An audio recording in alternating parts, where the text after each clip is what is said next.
Just after 4 o'clock, welcome back to Central Valley Talk. We're live and local on this Wednesday, the 23rd of June. I'm Austin Reed, coming to you live from our Tower District studios. We saved the best for last here at Central Valley Talk. Our final segment today is Stephen. He's joining us live in Venice in his art studio. Stephen, good afternoon. Welcome to Central Valley Talk. Thank you, Austin. Hey, thanks for being here today. We have a lot to talk about. Number one, I want to start with your story in relation to art. Well, I've always been a portrait painter. I started out many years ago doing commissioned portraiture. And over the years, I've sort of ventured into my own portraits that aren't necessarily commissioned of faces and people I find interesting. Being in Venice and being an old surfer, my primary target for the last 10 years has been doing bathers on the beach. And other than that, I'm also doing portraits of trees, which I find very interesting. Trees, as Khalil Gibran said, are the poems the earth writes upon the sky, you know?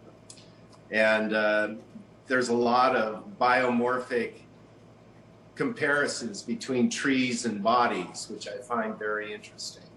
So my tree portraits essentially are about the same things as my people portraits. Right now you see the forest behind me. I have my tree paintings up, but I do bathers also, as you probably have seen on my Instagram or my website. Yeah, so tell me a little bit about some of your favorite pieces. Well, I was very honored in the early 90s to do a portrait of Justice Thurgood Marshall, which I liked very much. And I've done a lot of Hollywood celebrities. Joel Schumacher, who's recently deceased, was a friend. I've done a lot of allegorical paintings that I like very much, that expand the horizon of what a portrait can do. And the allegories are many, and they're about many different things. So I guess to answer your question, it would be, aside from a few specific individuals that I've painted, the allegorical portraits are probably my favorite. And they're the most challenging and fun to do for me. How has it been for you during the pandemic? Have you been able to kind of take some time to really focus on your art and where it's going? Well, Austin, the pandemic, as tragic as it is, hasn't really affected my life that much. I'm a full-time artist. I work every day by myself. So selfishly, aside from not being able to eat at my favorite restaurants, the pandemic hasn't really affected me that much with regard to my output as an artist, right, or my daily regimen as an artist. We're looking at some pictures from your Instagram right now, and these are absolutely stunning. Oh, thank you, Austin. Thanks. You can really see your passion in them. Do you feel that? Well, I'm never satisfied with what I do. You know, one of my favorite painters, Francis Bacon, said, if I did it right, I'd never have to do it again. You know, so to answer your question,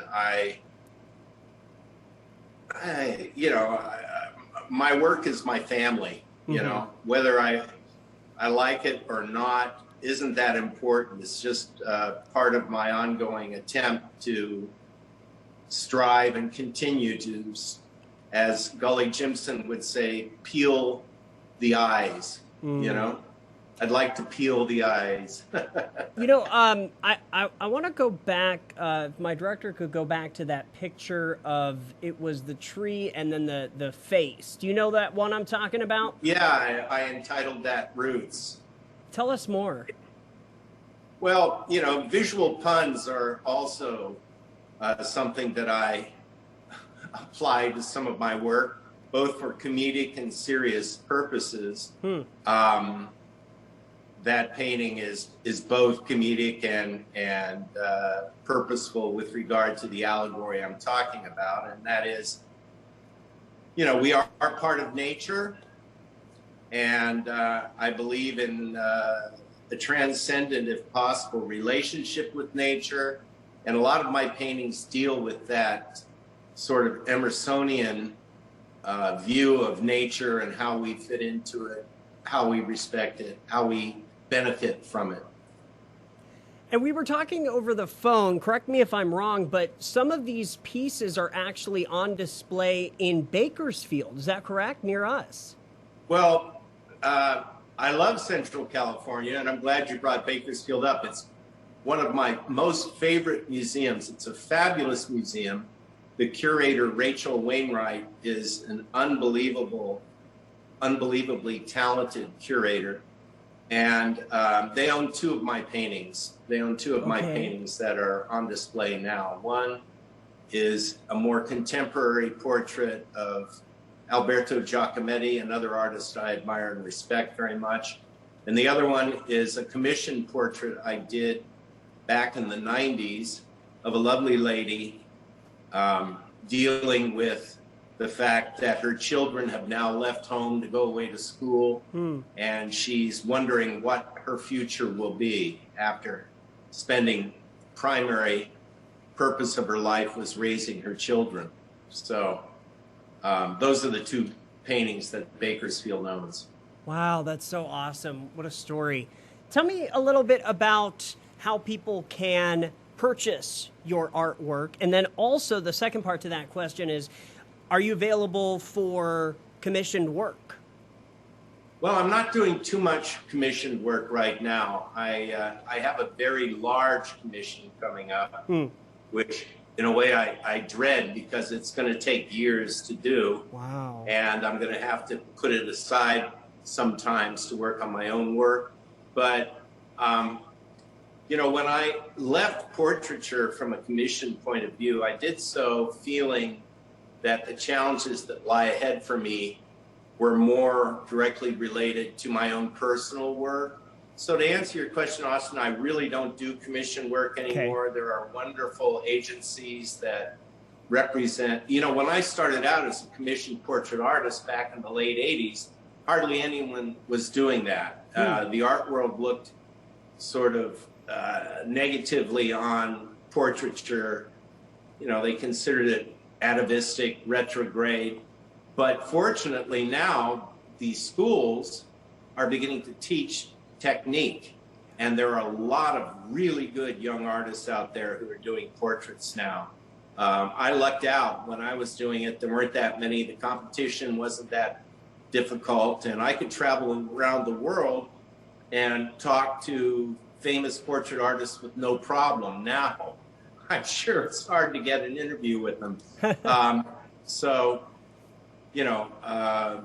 As for my work is primarily now being represented in London and Switzerland. Wow. And I have no Los Angeles dealer dealing with my work. If people are interested in my work, they can go to my Instagram account, which maybe you'll post. Yeah, we've got it up right now. Write me a message and I can get back to them. And then you're also online at StephenWDouglas.com with a PH. Right. And my Instagram is Stephen W. Douglas Art. And your wife, I know, is an artist as well. And we're going to be catching up with her in a few weeks. So we're excited about that. That's how I met you. That's right. Elizabeth. Yeah. Yes. Yeah. So more to come. We're a happy relationship because I bet. I'm a painter, she's a photographer, right? And we don't take each other's oxygen. Well said. It works very well. It works really well, Austin. Well, Stephen, thank you so much for joining us. I'm so glad that we got to spotlight you and keep up the amazing work. You have some beautiful pieces. No, well, thank you. It's been my pleasure. And as I say, I love Central California.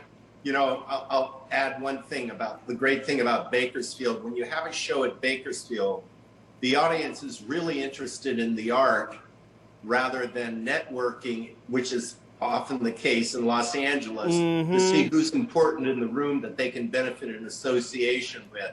It's much more honest and clean, and I love Bakersfield Museum for that reason. Yeah, I've never been. I will have to check it out for sure. You will have to go, and I talked to Rachel, and I think she would Is she going to come on? like to do an interview with you. She's in England right now, but when she gets Perfect. back, she'll give you a call. Good. Yeah, we'd love to bring her on. All right, Stephen, thank you again. Good to meet you via Zoom. Thank you, Austin. It's All been right. my pleasure. You take care. You too. I'm Austin Reed. That's going to do it for Central Valley Talk on this Wednesday. We'll be back tomorrow morning. Thank you so much for joining us. Have a great rest of your day and evening tonight. Bye-bye.